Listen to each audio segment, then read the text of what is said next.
Usted está viendo Tierra América Canal 42. La vida hecha imagen.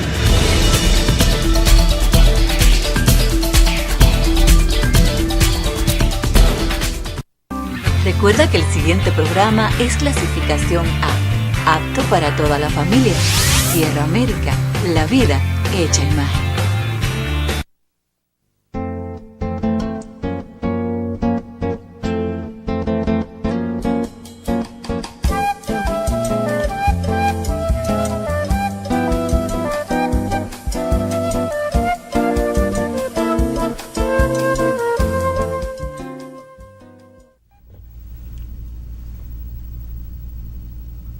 Saludos, país, voz para el cambio, esta ventana de patria, ventana de compromiso con los más sagrados intereses de la nación, en procura de que nuestra patria, más temprano que tarde, alcance el sueño del padre de la patria, el ideal trinitario, que alcance la soberanía.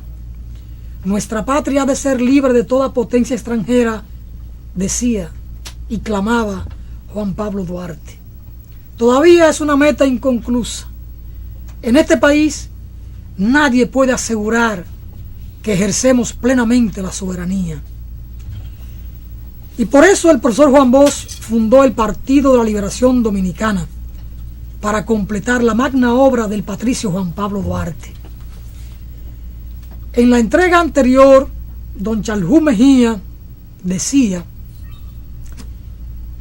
que el programa de Duarte es el más completo que se ha concebido en la nación, que todavía nadie lo ha superado, ni siquiera en planteamiento. Y decía, ese programa está expresado en una línea, en la línea que acabamos de señalar, la soberanía nacional. De la soberanía de un país se desprende todo. Se desprende el ejercicio pleno de la política. Se desprende la seguridad alimentaria.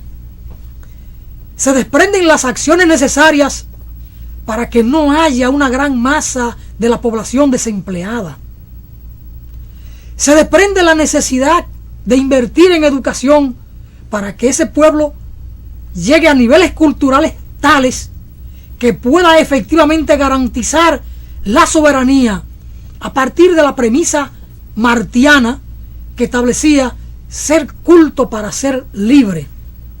Por eso, este programa es una ventana de compromiso con los ideales más sagrados de la raíz de la República, que es el pensamiento de Juan Pablo Duarte. Hoy, y desde hace muchos años, nuestro país está atrapado en las políticas imperiales.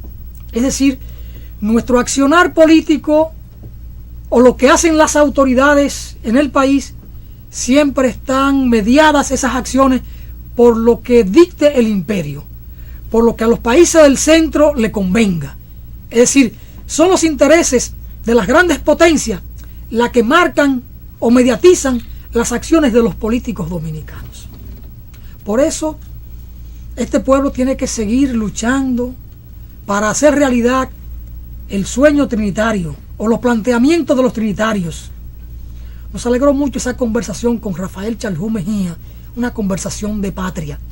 Y hoy, en esta entrega, vamos a conversar con don Iván Rodríguez para seguir en esa línea de pensamiento de afianzar los valores de la patria, e inculcar en nuestra juventud esos valores, esos principios, esas metas aún inconclusas del padre de la patria y de los trinitarios. Don Iván, saludos, nos alegra tenerlo, y así con esta introducción para marcar un poco la tónica de esta entrega, que es el compromiso permanente de nuestro espacio Voz para el Cambio, porque el país requiere de cambios profundos. Saludos, don Iván, y nos alegra tenerlo aquí en Voz para el Cambio. Saludos, Alfonso, y a todos los amigos televidentes, alegrándome estar nuevamente aquí en este programa que indudablemente ha ido sentando una base para que las generaciones presentes puedan pensar, reflexionar en la responsabilidad histórica que tiene la juventud en este momento difícil y de crisis del país.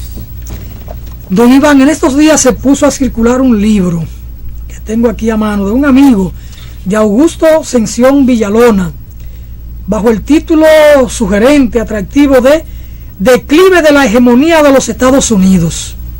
Una obra interesante. Yo no sé si Josimael la conoce, pero si no la conoce debe buscarla, y si no yo le prestaré este ejemplar para que él lo analice en un fin de semana. Es un libro de una lectura rápida, escrita con un buen lenguaje, porque se constituye en una obra necesaria. En nuestro pueblo la gente piensa que los Estados Unidos son la gran potencia del mundo y que podrá sobrevivir 200 años más como superpotencia. Y es verdad que sigue siendo la potencia hegemónica a nivel planetario, pero primero no es la única, y segundo, está en una crisis profunda, porque planteaban los clásicos del marxismo, sobre todo Carlos Marx, que la política está determinada por la economía. Solo en la medida en que una sociedad mantenga una economía limpia, sólida, depurada, sin grandes traumas, sin grandes deudas, podrá tener afianzamiento en el orden político. Y en nuestro país se piensa que los Estados Unidos andan muy bien en términos económicos. Y en este libro yo voy a leer un párrafo para que don Iván haga una reflexión a propósito del imperio. Augusto Sención establece, analiza el excesivo endeudamiento de los Estados Unidos. Un endeudamiento interno, porque Estados Unidos es quien hace dólares, y el dólar todavía es la moneda de cambio a nivel internacional, y entonces está haciendo dólares de manera inorgánico, es decir, sin respaldo en oro ni en una producción nacional. Y hay una deuda externa que ronda el 33% del monto de su deuda, y esta deuda externa la mantiene sobre todo con Japón y con China continental, con lo que es la China popular. ¿Y qué nos dice Augusto Sención en esta obra? Para cubrir el déficit fiscal y mantener las elevadas importaciones, la economía norteamericana requiere la entrada de miles de millones de dólares en calidad de préstamos. Parecería esto algo insospechado, de que Estados Unidos, la sociedad que hace el dólar, tenga que recibir miles de millones de dólares en préstamos. Y se lo prestan fundamentalmente Japón, China y Alemania. Y nos dice Augusto Sención que la deuda pública de Estados Unidos pasó en el 2005, en el año 2000, de 5.6 billones de dólares en el 2000 a 10 billones de dólares en abril del 2009 y a 15.2 billones de dólares en diciembre del 2011. Simplemente nos está planteando un cuadro sumamente difícil en la economía norteamericana, con una deuda increíblemente sorprendente de miles de billones de dólares. Es decir, una deuda increíble. Y entonces, ¿cómo es posible que el imperio pueda mantenerse siendo la potencia hegemónica con un cuadro económico tan deficitario? Porque es el país que más importa y hoy no es necesariamente el que más exporta, que ahí también entra con cierto déficit. Don Iván, a propósito de esta teoría que maneja Augusto Sención con unos datos verídicos y muy crudos para la economía norteamericana, ¿cómo valora don Iván la fortaleza o las debilidades del imperio y cómo repercute la política imperial en América Latina? Bueno, nosotros podemos decirte que cuando nos tocó fundamentar las bases programáticas de alternativas revolucionarias en los aspectos internacionales, nosotros desarrollamos un proceso de estudio de la realidad internacional y fundamentalmente del imperialismo norteamericano. Y llegamos a la siguiente conclusión, que Alemania, Japón y China han comprado gran parte de esa deuda de Estados Unidos, y se plantea que si se pusieran de acuerdo en el sentido de cobrar la deuda compulsivamente, el dólar se iría a pique, porque como tú acabas de decir, hay 11 bancos norteamericanos que son los que emiten los dólares y están emitiendo dólares inorgánicos, inundando al mundo con dólares inorgánicos. Pero si China, Japón y Alemania les retiran ese apoyo, la economía norteamericana colapsaría. Pero a China y a esos países no le conviene. Esos son los que están manteniendo hoy la vigencia de Estados Unidos. Porque es cierto, lo que pasa es que Estados Unidos es el mayor importador de productos chinos, es el mayor comprador, es la sociedad norteamericana la que tiene un mayor consumo de esos productos, y a China no le conviene a Japón ni le conviene a Alemania que Estados Unidos se derrumbe. Eso es un equilibrio entre potencias, y es exactamente lo que estamos jodidos, somos la población mundial, porque Estados Unidos, que lo que tiene como base fundamental es su industria de la guerra.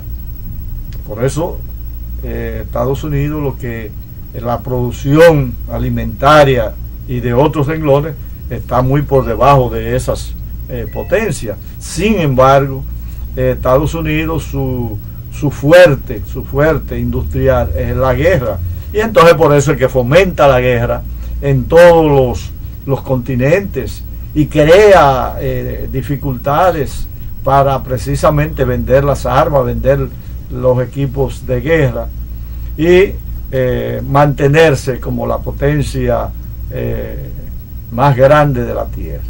Yo creo que los países, las próximas décadas veremos a ver la actitud que van a seguir tomando China, Japón y Alemania, fundamentalmente China, que hoy se perfila como la primera potencia, se va perfilando como la primera potencia económica del mundo.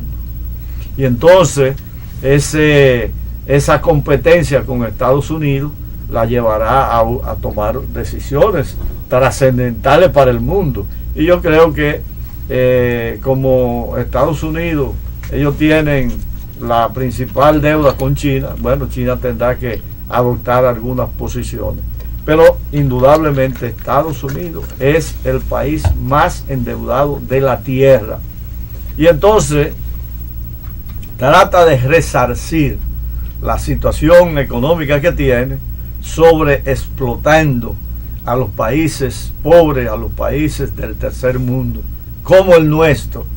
Por eso hay tanta voracidad de los monopolios norteamericanos, que en el país tratan de llevarse todas las riquezas que tenemos.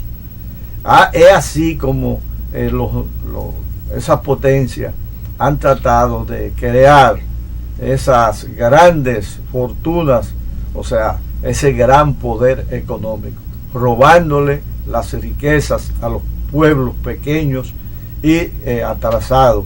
Por eso el empeño de apoderarse del oro, de apoderarse de todos los minerales importantes, de apoderarse del petróleo y todo lo que tiene que ver con toda esta riqueza que tienen los países. Por eso son las guerras, hacen las guerras, hacen las intervenciones armadas para eso. Y fíjense Y ya no solamente eso, porque esa potencia poderosa que es Estados Unidos también se alimenta del narcotráfico, del lavado. Por eso se dice que los grandes bancos norteamericanos son los principales lavadores del dinero de la droga. Fíjense que siempre se persigue a los lavadores, a los narcotraficantes de los países como el nuestro, los países pobres, pero tú nunca has podido ver un gran narcotraficante o un gran lavador que sea norteamericano. Y es un negocio extraordinario que tienen. Incluso cuando la invasión de Afganistán, ¿no? Sabe que Afganistán es uno de los principales productores del opio, o sea, la amapola, son los grandes productores de amapola. Y entonces hay una ruta, que es la ruta de la droga, que baja desde Rusia hasta Bangladesh. Y entonces Estados Unidos, con la invasión a Afganistán, se apoderó de esa ruta, y se dice que precisamente la CIA es la que ha logrado controlar eso, y son más de, miren, decenas de miles de dólares, de millones de dólares que el imperio se nutre de esas drogas. Don Iván, mire, en Estados Unidos hay una crisis hasta de agua. Estados Unidos hoy no tiene todo el agua que la población debe consumir, y la tendencia es a agravarse. Es decir, es una sociedad que va entrando en un proceso de crisis, independientemente de lo que por otro lado se ve. Y está el tema del gas, que no produce todo el gas que consume. Es deficitario en producción de petróleo y de gas. En materia de combustibles fósiles, apenas produce el 20%, 18-20% de lo que necesita. Por eso entonces está el tema frente a Bolivia. En un principio era el golpe, después quisieron dividir el país, ahora intentaron el golpe nuevamente, asusando a los policías. Por suerte ya Evo Morales ha resuelto el tema temporalmente. Entonces hay una situación de geopolítica que se ve de Estados Unidos con América Latina por la grande riqueza que tiene, sobre todo el cono sur. Y ahí viene el tema. Yo planteo el tema de la crisis en Estados Unidos porque cualquier situación en Estados Unidos repercute en la República Dominicana. Una crisis en Estados Unidos va a repercutir en nosotros, porque nuestro principal socio comercial es Estados Unidos. Cuando debían ser las Islas del Caribe, no lo son, pero es Estados Unidos. El mercado por excelencia nuestro, donde van los principales productos de exportación nuestros, es a Estados Unidos. Entonces, si aquella sociedad entra en crisis en términos económicos, o su crisis explosiona, eso repercute en la República Dominicana. Y estamos nosotros ante nuevos desafíos con la situación de Estados Unidos, pero estamos también en un momento particular en el país con la elección de un nuevo gobierno en un momento de crisis. ¿Cómo concatenaría, don Iván, la crisis en Estados Unidos con los desafíos que tenemos en la República Dominicana, con un país altamente endeudado, un presidente electo que debe asumir con una deuda externa que para nosotros es impagable? ¿Cómo ve, don Iván, el cuadro que se presenta en la República Dominicana a partir de lo que se observa en Estados Unidos, los desafíos que aquí tenemos, un nuevo gobierno? ¿Cómo plantearse el dilema nacional? Bueno, hay dos aspectos de lo que tú has planteado, el nacional y el internacional. Estados Unidos indudablemente quiere preservar a como dé lugar lo que ellos siempre le han llamado su patio trasero, América Latina, donde ellos, con todo ese déficit que tienen de riquezas, de agua, de combustible, ellos indudablemente se han propuesto, por ejemplo, los principales acuíferos están en el Amazonas. En el Amazonas. Brasil, Ecuador, Colombia. Esa Amazonía que tiene una riqueza tremenda que va, ellos quieren apoderarse. Incluso hay un el que era el secretario de Cultura del gobierno de Lula, cuando le preguntaban, usted como que sí es contrario a Estados Unidos, entonces él le planteaba ese problema en una forma muy concreta, ¿no? ¿Por qué Estados Unidos quiere el agua del Brasil cuando pertenece a todos los países y debe ser una riqueza para el mundo?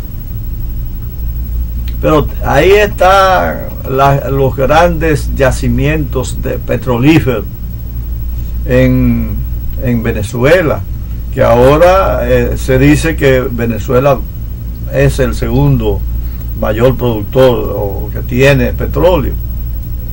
Y Estados Unidos indudablemente ese es un objetivo, porque mientras no llegó Chávez al poder, ellos corrompieron a todos esos malos venezolanos y se llevaban el petróleo regalado, ¿no? Por centavos.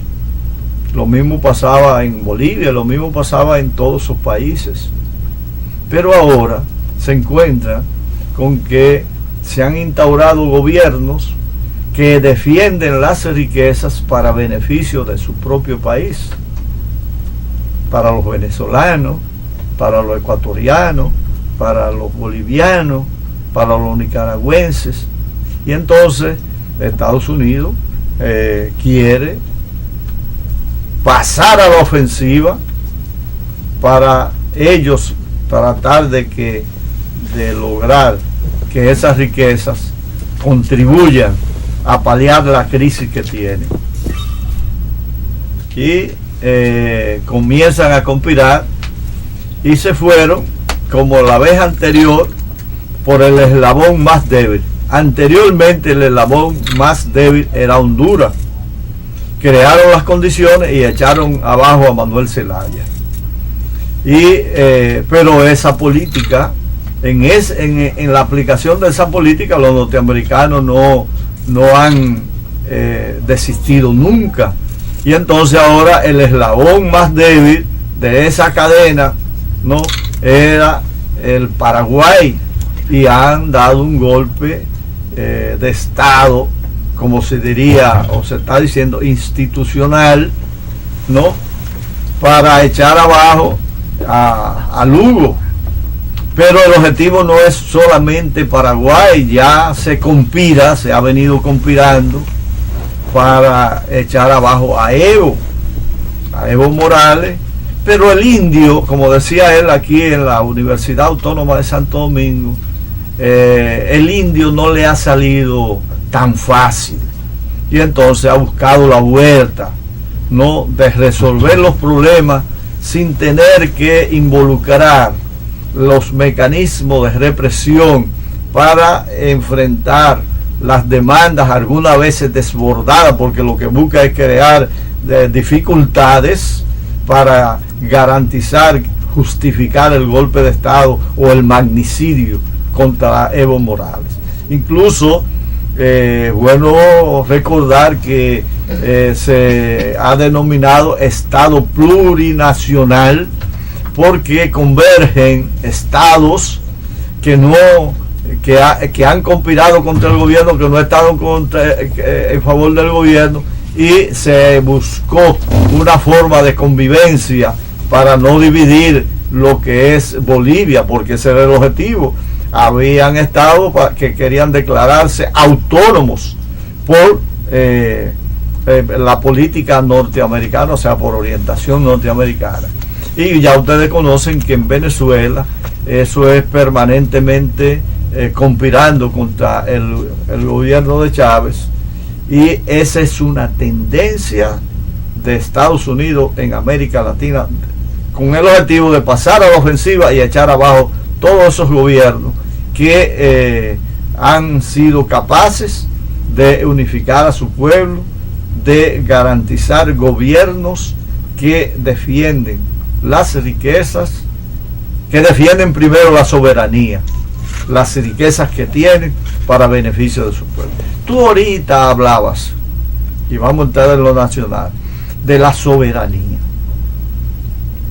Y hablaba de Juan Pablo Duarte, que Juan Pablo Duarte fue muy específico. Y esa cita histórica de que nuestra patria ha de ser libre de toda potencia extranjera o se hunde la isla, es una clara demostración que lo fundamental de un país es el respeto de su soberanía. Aquí no hay ningún respeto de soberanía, porque los gobernantes que nosotros tenemos han sido sirvientes. Aquí quien manda es la embajada norteamericana. Aquí quien da órdenes es el embajador norteamericano. Pero lo acabamos de ver en unas elecciones que acaban de transcurrir, que van al Palacio el embajador norteamericano y la Unión Europea a determinar.